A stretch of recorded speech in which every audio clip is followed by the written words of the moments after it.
Vous allez apprendre un peu plus sur les arguments en Python. Il existe des fois où on ne sait pas le nombre d'arguments que la personne va mettre à l'entrée d'une définition. Et donc, il existe différentes méthodes pour récupérer ces arguments. On va commencer par écrire une définition.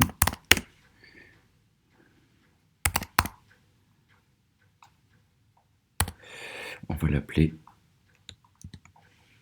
argument test. Et on va récupérer en premier lieu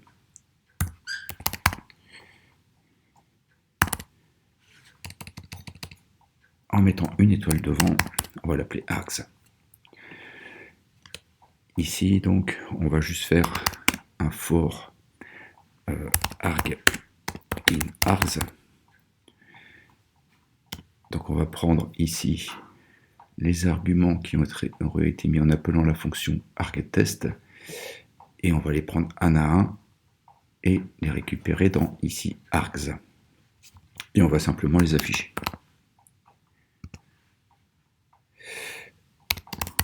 On va marquer les arguments sont 2 points et derrière on va les afficher un à un avec arg.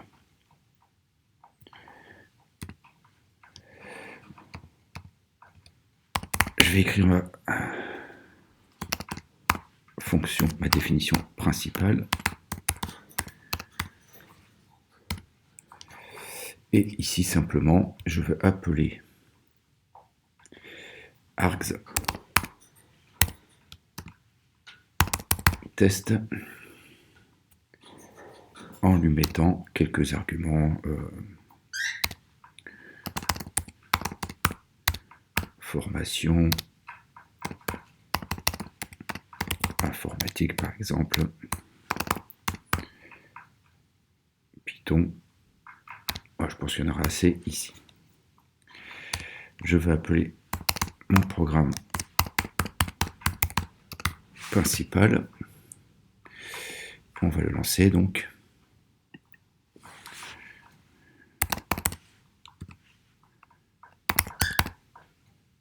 Donc on va l'appeler argTest.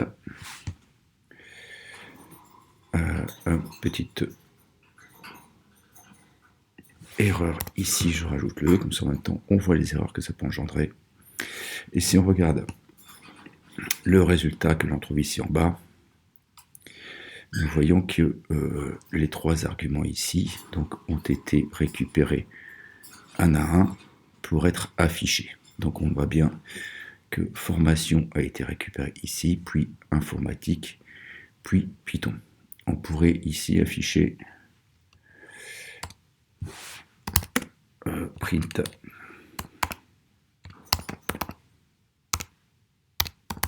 le nombre d'arguments et 2 points et mettre ici la longueur de arg.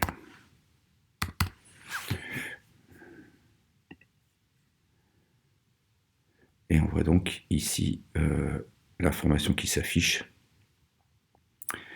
directement.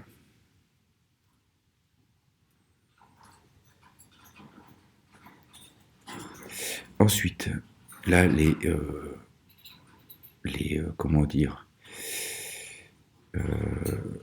arguments étaient seuls sans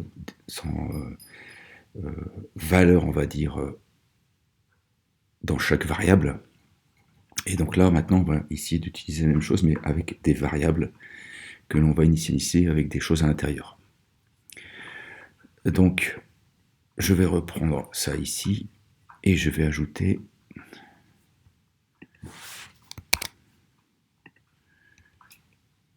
ici, donc, étoile, étoile, je vais l'appeler kargs, comme ceci, et je vais faire for item par exemple in kargs 2 points et je vais récupérer donc faire un print de Je vais simplement marquer item, on les verra directement. Alors, la différence ici, c'est que maintenant, je vais lui transmettre des arguments, par exemple, une variable avec un contenu. Par exemple, ici, une liste. Après, une autre variable, on n'en mettra que 2.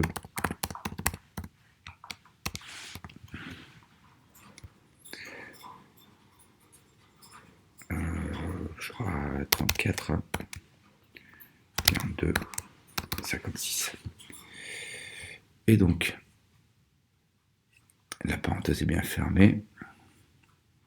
Et donc, si je lance ici, on remarque donc que il m'a bien récupéré en faisant item from args item, il m'a bien récupéré. Donc, args récupère les arguments où ce sont des variables qui ont un contenu. Alors, ça pourrait bien sûr être une variable, mais une variable avec un contenu. Et que args m'a récupéré directement ça ici. Donc voilà, ça peut être très utile quand on ne connaît pas le nombre d'arguments et que l'on veuille aller rechercher un à un les arguments pour les étudier ensuite et les travailler ensuite.